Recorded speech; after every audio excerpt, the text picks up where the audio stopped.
Hey guys, welcome to today's video. So happy that you're here. I wanted to do this style of video because this is something that I used to do a lot. I used to sit down, talk about like a specific topic, maybe something that I was going through at the time or that I had some experience with, and that I wanted to share my thoughts or my take or my experience on it in hopes that I could just put it out there for anyone who might relate or might feel less alone by my sharing. And this topic is something that I am currently going through, and so I think it makes a lot of sense for me to talk about it right now. So I'm here to talk about anxiety throughout pregnancy, specifically throughout early pregnancy, and specifically pregnancy after infertility, after loss, dealing with health concerns, all of these different layers that create a hard time through early pregnancy. So I won't go into full detail of my story because I have lots of videos for that if you want to catch up, if you don't already know. But I had a 5-year journey through infertility. So many heartbreaks, so many ups and downs, lots of treatment, lots of IVF, different avenues, and just a lot of heartbreaks in different ways. And so that time, that 5 years, was really tough. And when I became pregnant with my daughter Nova through embryo adoption, it was such a massive blessing, and it was and is the most amazing thing I've ever done. But her pregnancy, especially in the early stages, was really hard. It was so hard, almost one of the hardest things I've ever done. It was like next level hard, and it really didn't let up on the difficulties until I had my 12-week scan with her. A quick synopsis of those early weeks with Nova's pregnancy, finding out we were pregnant and going through the dreaded beta, excuse my language, I call it beta hell because it's just terrible. Being an IVF pregnancy, like very monitored, so being tested regularly for beta levels, seeing if they're rising appropriately, and mine didn't textbook rise. They didn't double exactly. They were always just like a few percentage shy, and I felt fine with it, but my clinic just kept, making me go back and made me feel worried about it. And so that was really stressful, so stressful, not knowing if I was going to have a chemical again like I had had a few years previous, or what was going on, if things were going to develop okay. And then I had my first ultrasound, which was to rule out an ectopic pregnancy, which I didn't know at the time. And that created a lot of fear in me because we didn't see very much in that ultrasound. We didn't see like the fetal pole or the heartbeat or anything, and I was only 6 weeks along, and that created a lot of anxiety for me because I just thought everything was going south. Turns out I was just too early. And then fast forward, I can't remember the exact timing, but I started having a massive bleed. And I'm not talking like, oh, I'm bleeding. I'm talking like gushing blood. And I remember that moment so distinctly. I was sat on the toilet, and Caleb was just, just outside the bathroom sitting on the floor, and I was just sobbing because I genuinely thought we lost her. And so it was heartbreaking. However, we went to the ER, and that's when we actually saw that there was a baby growing in there and everything looked okay, and that there was a heartbeat. And so it was a mix of trauma and pure joy at the same time. So it was very confusing. It was like that first time seeing my baby was also coupled with the stress of bleeding and finding out that I had what's called a subchorionic hemorrhage, so an SCH. And then after that, dealing with the repercussions of an SCH and what that meant for me. In my experience, it meant that me parking in the parking lot, walking from the car to Applebee's to sit down at the booth on a date night with my husband meant that I gushed blood.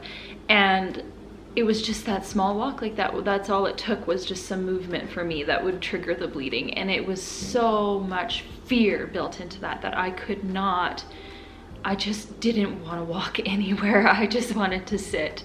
And so I did. And so I just really listened to myself, and I just took it easy, went on kind of a modified bed rest.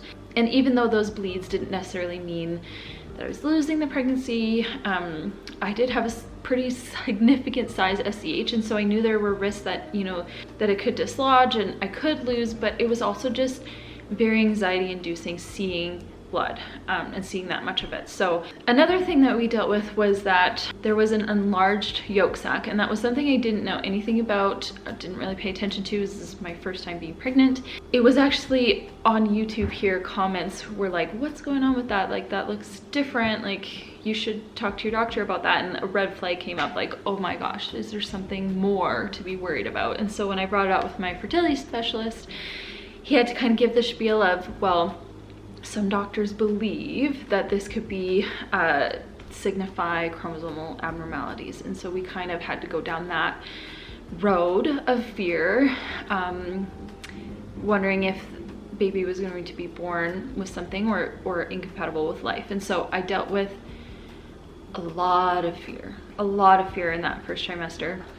And then finally at the 12-week ultrasound, it was like an absolute shift in everything. Seeing that little baby squirm around and move was just heaven sent for me and for my husband. And getting all the tests back and everything coming back normal was just like the biggest sigh of relief I could ever explain. It was just incredible. It was honestly at the 12-week mark that I started to really accept the pregnancy and start to like enjoy it. And the first 12 weeks I really didn't enjoy it. I was just so stressed out, and as much as I was thankful to be pregnant and as much as I loved and everything about it, I was still like miserable because it was so scary.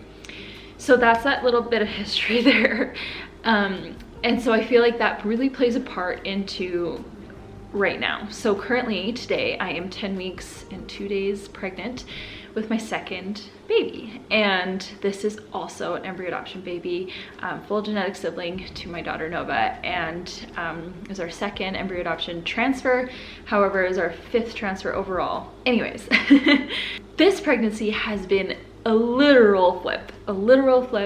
Beta's numbers rise beautifully. I didn't have to keep going back for tests. My first ultrasound, everything was perfect, saw the heartbeat, everything was exactly how it was supposed to be. I haven't had any bleeding, haven't had any SCH worries, haven't had any worries about chromosomal abnormalities. Nothing has happened. But yet, I have been dealing with a lot of anxiety. I have been taking this first trimester with as much patience as I can, but it has been really hard on me. And I think the biggest thing is that I've been waiting for the ball to drop, if that makes sense. I've been feeling like there's no way that things could just go smoothly for me. Like, that's insane. Why could I ever imagine that things could just go smoothly? And so I feel like I'm living on edge. Like, I feel like I'm waiting for something to happen, and that's such a negative way to be living. And I know it's kind of sad, but it's just the truth. It's just the truth. Pregnancy anxiety during the first trimester is so real. And here's the thing.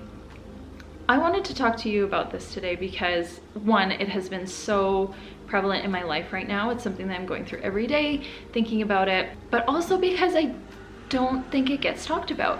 Of course, I believe that everyone has the right to share their pregnancy when they want, how they want, or if they want. That means they can wait as long as they want to talk about it, or they don't have to share at all, or they can share right away as soon as they find out. We all have the right to do it how we want to. But it has become a bit of a norm to wait until you are out of the first trimester to kind of announce your pregnancy, whether that be on social media or to friends or family. And what that means is that you're finished the scary bits, so to speak. You like me, that 12-week scan and that mark of like entering the second trimester shortly after is almost like you feel a lot of relief, you feel ready to share. So I just think that means that a lot of women aren't getting to hear the experiences of these early weeks and of what the pregnancy anxiety can be like. And we're not hearing those experiences as frequently. And we're also maybe not having someone to talk to about it because we're keeping it to ourselves. And so there's a lot about the first trimester that I find feels lonely, feels isolating and confusing and scary.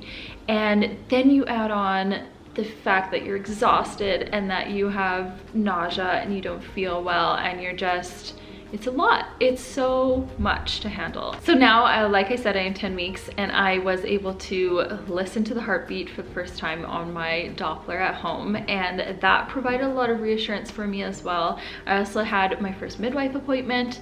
We started talking about the future of this pregnancy, about birth and stuff, and I think that's really helping me switch my mindset to not just like surviving this time, but actually embracing it and thinking about it being a long-term thing. So I'm starting to feel a lot less anxious and I'm feeling really good.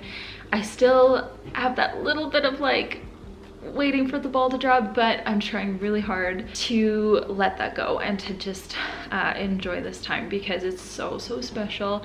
And I genuinely really love being pregnant. It's just the first trimester is kind of, you know.